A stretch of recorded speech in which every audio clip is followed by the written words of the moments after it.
use a dustpan, use a trash pan. It's ridiculous. These people are good people. They're actually looking out for truckers. And some of y'all out here trashing the place. It's ridiculous. And then you get mad because people want to charge for parking. But check it out, right? Let me tell y'all about this place I just left. It's a truck stop out here in Goldsboro. Man, that place is alright. But more importantly for you guys, it says paid parking. You don't necessarily got to pay. I don't know if the signs are from before the new ownership or management or still applies. But all I know is I stayed there last night and I didn't pay. So I tried to buy something out of there this morning. I wanted to buy a coffee. There'll be some protein powder in it. The lady said, "You a truck driver?" I was like, "Yes, ma'am." "Oh, don't worry about it. Ain't that nice? Isn't that nice?" She was real cool too. But I was asking about the area next door beside the truck stop, connected to the truck stop. It used to be a Hutter House, and then there was some other type of restaurant, and then there was a Mexican restaurant, and then some people tried to open up a gaming room. They couldn't get the permit for the gaming room because you got to be 2 miles away from another gaming room, otherwise you can't get permitted. And the restaurant, they couldn't get alcohol. If y'all don't know, the restaurant got the lowest profit margin of, now I ain't gonna say any business, but it's one of the easiest businesses to fail in, is running a restaurant, because the margins are so low. That being said, if any of you guys want to, truck drivers, this applies to truck drivers only. If any of you guys wants to start a business in this place, it's available. I asked her how much was it a month. She said $3,000 a month. She goes, but he probably would give you a few months free because you want to get it occupied. And the last people took the equipment with them. So, and not all the equipment you see in the video, but I think they took the heater, the stove, it looks like. So if you want to start a business there, I will do marketing for you. And no time period, whatever. I will just do some marketing for you. I tell you what, I'll run 3 different marketing campaigns for you, and I'll do a video about you. So I'll help you get business. Wait a minute. Now it's a condition though, because why? It's the saturation. Food lines right there. We don't need you to come out here selling more hot dogs and junk food, you know. So if you're going to open a restaurant and you're going to have healthy food options for truckers or for anybody who come in, but it's attached to a truck stop, it'll be a beautiful thing.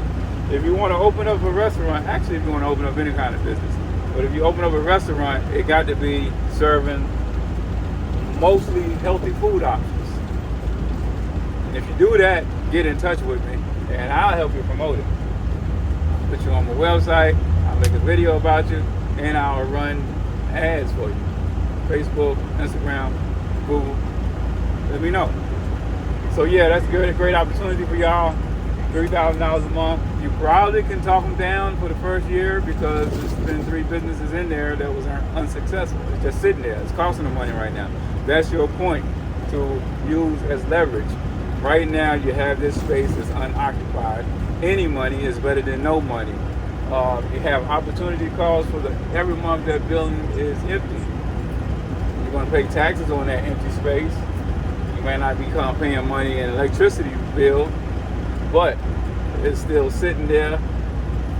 Might as well generate some income from it. That's your leverage. So it was supposed to have been $3,000 a month. Ask me, can you get it for $2,500 or $2,000 a month? She already said they'll do 8-9 months free, possibly, which means it must have been in a conversation before. I don't know if she was supposed to leak that information or not. But now you know, and the more you know, the more you grow. But like I said, you got leverage. Just create a win-win scenario. You could say, let me get a year free, and after the year, I'll pay you the $3,000 a month. Or this is how you do in real estate, like some mobile. You could say, however many months they say they'll do free, then you say, okay, after that, can I get it for $2,000 a month or $2,500 a month? If they say no, then go to, okay, well, if I do 12 months for free, if you give me 12 months free, then I'll pay you the $3,000 a month. No argument for me. $3,000 a month guaranteed for the next, as long as you promise not to go up for me, not to go up on me in 2 years. That's how we write the contract. First year free, 2 additional years of $3,000 a month. And you know, I don't know, figure out the details, but that's some framework to work with. If I was you,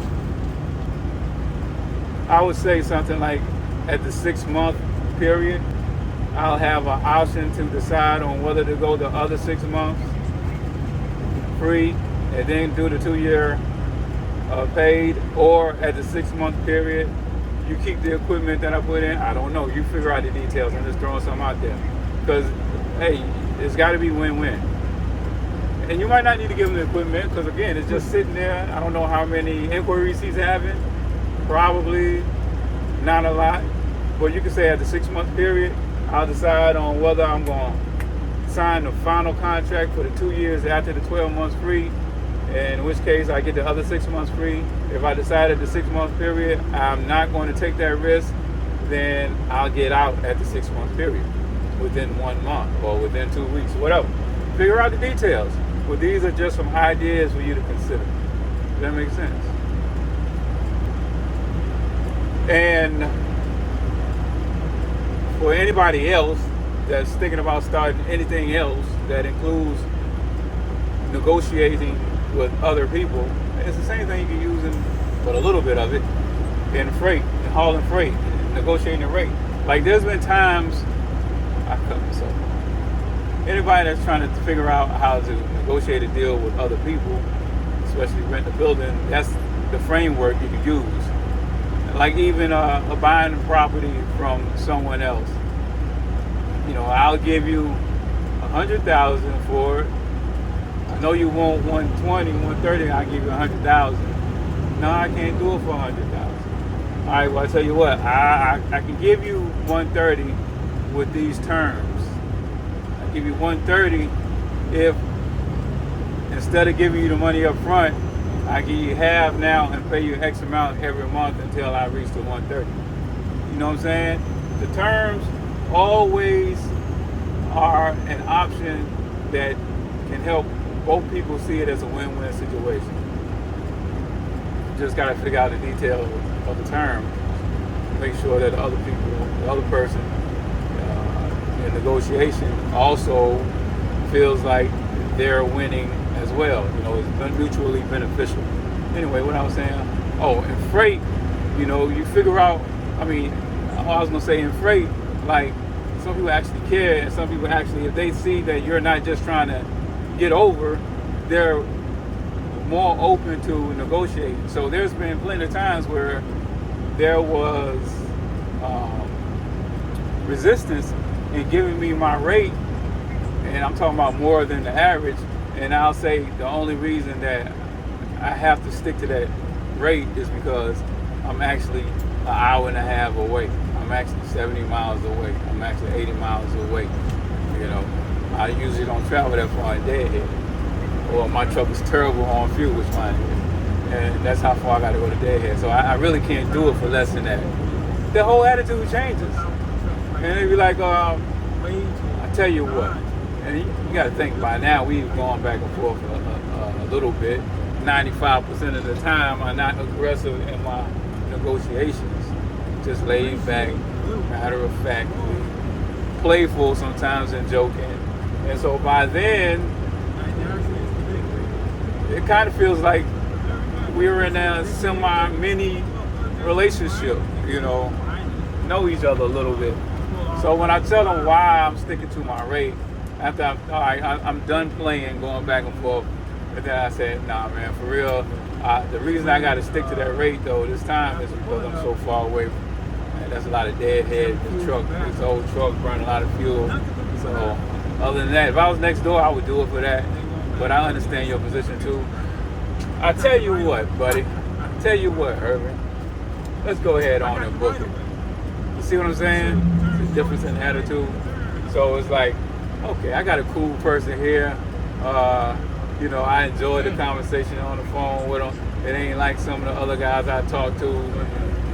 I got an attitude and nasty and sound like they mad for being on the road, mad for driving, mad for trucking, mad for living out, mad at the world, mad at everything. You know what? I'm gonna look out for him. I'm gonna go ahead on and give him this deal. I'm probably gonna end up having to pay more than I want to anyway at this point. I'd rather go ahead and let him be the one to get the deal, and the thing is covered and over with. I'm done with it. I can move on to my next project or whatever they're working on. You see, so always be cordial and friendly. Well, I ain't gonna say always, but as a framework for negotiating,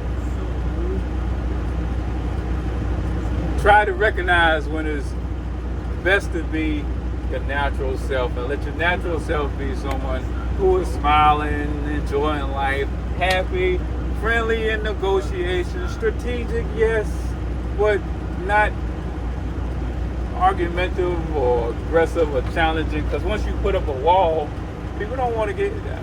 People will take a hit just because they don't want you to be the one to all afraid if you got a nasty attitude. Think about it. Human nature. Unless somebody has actually, done some work and self-reflecting and like, yo, do I really want to let my ego be in the way of me getting this covered and getting this over with and behind me, and risk the potential of it not being covered just because I don't want him to take it? Yeah, be all right. This guy's an idiot. He got an attitude problem, but I let him get it just because it helps me out. Some people ain't got that. So there's people who will actually, hey, I'm in the way, ain't I? Oh. I'm ready to go right here, ain't you? Right. When you sit here, get inside the way, I got to get an I-beam off of this trailer. It won't take us for just a second. Okay. Then we get through, you back up right there. All right, no problem, man. You gonna let me know? Yeah. Oh. The truck's sitting behind you Okay. right now. So this truck, he put it out the way, we're going back where this truck here he is. Okay. All right. The other truck over there might be out there in a minute. I'll pull up there. Now, I actually have time to turn around so that I can do a easy back end from this side. But hey, this is when you get to test your skills. Now it's so much space. There's so much space to work with. I think it'll be pretty easy. I wouldn't really use this particular opportunity to test my skills because it's kind of busy. It's because there's a crossover street from their main U.S. highway to their other state. I think it's a state road. So it's not really the best place to be testing your skills if you're trying to work on your skills a lot, put it that way. And you know you're bad. It's not a good place. But I'm decent. There's so much space I ain't gonna worry about it. I just back in blind side. It shouldn't be an issue. And it's kind of cool. It's a porta john right there, and I asked him could I use the bathroom. She keyed me in and let me use the bathroom. Didn't say anything about the porta john. A lot of times they say, "Well, it's a porta potty outside." Actually, that might be for the construction people. It might be for the construction people. I don't know. Doesn't matter. They will let you use the bathroom there.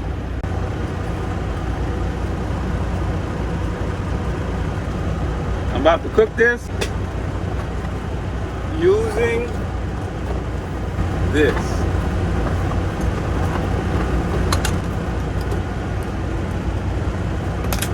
And I'll show y'all what it looks like because I've been doing this for a couple of months now. You should get you one. I see some people complaining in the reviews that you can't cook ground beef.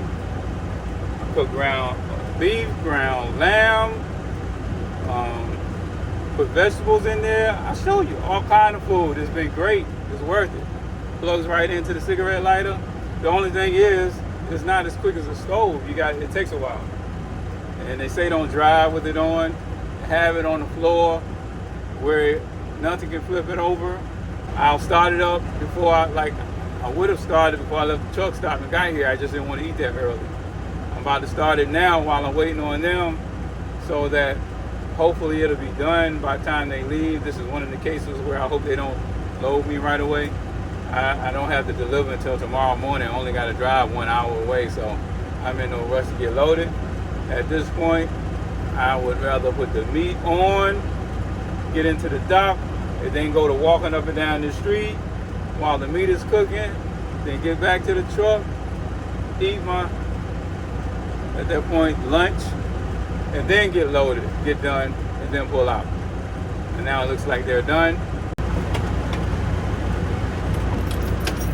Yes, sir.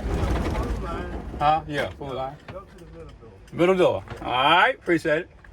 You tell this is not going to take long. You got onions, jalapenos, and garlic. Usually I use red onions because they're the best onions, most nutritionally dense. But they didn't have red onions. As soon as I finish. Put your vest on too. You need to have your vest on. Uh-oh. So, got halfway, then I pulled over. Usually I like to put my spices on next to the meat before the peppers and onions and garlic. But I was in a rush because I could tell those people loaded quick, and I took a while to record the video before doing all this, so I got excited and I put stuff in there. Now I gotta put my spices in there. But normally, put your spices right beside the meat. That way, as this stuff heats up and starts to cook, then the juices come down on top of the spices, and it just helps it sink into the meat. When you flip the meat over, you're gonna have those spices, you know, in between the meat and the pan. Real ingredient, I bet none of y'all use. What is it? Fenugreek seeds. I don't know if I'm saying it right, but something else I bet y'all don't do. After I flip it over, on the top, I hit it with chili powder, mustard powder, some more salt, and sage. So sage goes on both sides, salt goes on both sides. Yeah. And I'm going to go ahead and break this up. Usually I let it cook like this for a while before I break it up, but I'm going to end up unplugging this before I even get the food line, so I'm going to break it up now. Okay, so now I broke it up, but I didn't stir it because I want all of the spices that's on the other side to remain in between the meat and the pot. So I don't want to stir it and work it from up under the meat. I want the heat to be pushed up into the meat as the meat cooks.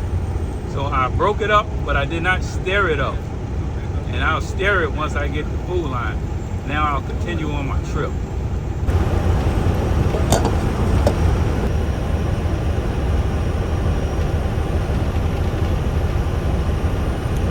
On the first side, there's cayenne pepper, there's basil, oregano, fenugreek seeds. I don't know if I'm saying it right. Well, that's ain't really on the side of it. But salt,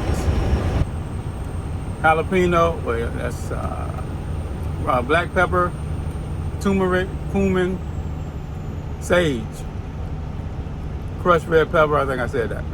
That's what's on the other side. The top side, some more sage, some more salt, mustard powder, and chili powder. Oh, I forgot. On the first side is smoked paprika.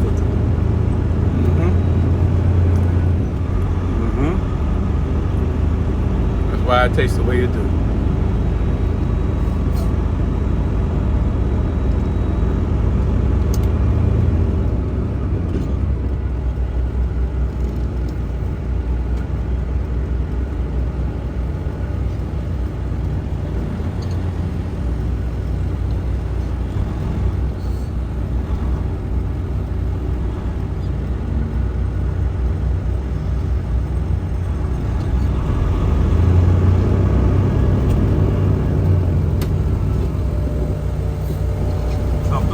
back in. It's pretty much cooked. But now I want to stir it up so that all of the spices and all of the juices can touch every surface of the meat. And I'll go inside, get my receipt, come back out, shut it off, put it in a plate, bowl, chomp down. Now sometimes I'll have cheese that I cut up in there, and then sometimes I have broccoli. I wish I would have gotten some broccoli now, but at the time I was like, nah, I'm passing on broccoli today. But today I'm putting in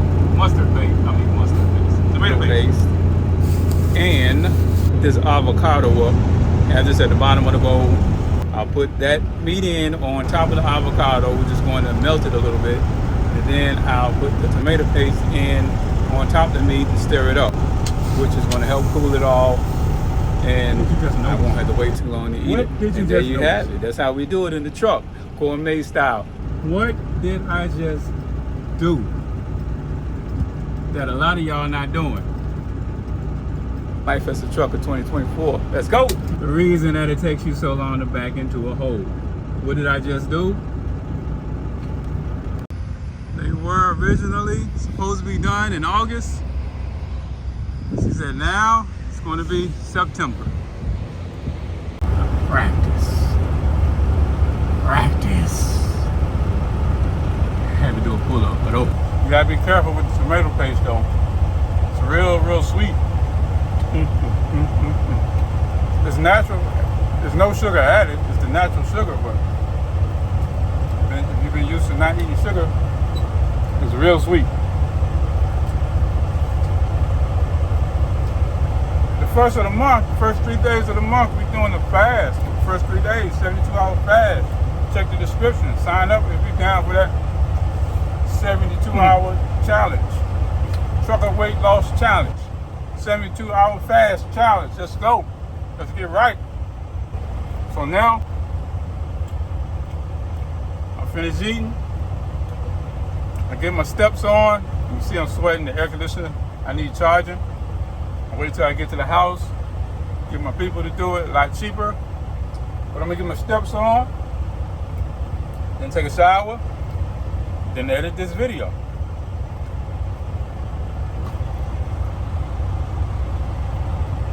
Doesn't deliver till tomorrow morning.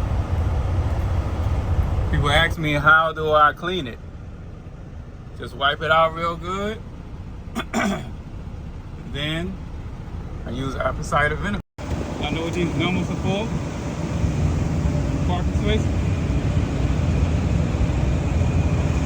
Go the direction today. It's a little busy with the construction. We're gonna get on up here and go to the other side.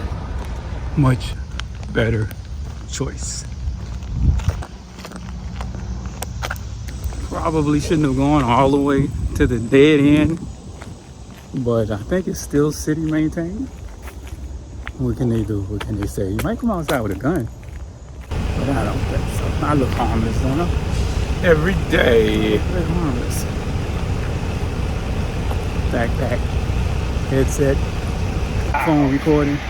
Albacore 100% tuna in water, 99 cents at Target. It's on sale. Now this is Target in Jacksonville. I don't know if this is something going on Target worldwide or statewide or what, but I delivered at Lowe's and I walked over to Target. Hey, what do you drink? I walked over in air conditioning. It was 100 degrees outside. All right, y'all, so fresh and so clean. Now it's time to get some editing done so I can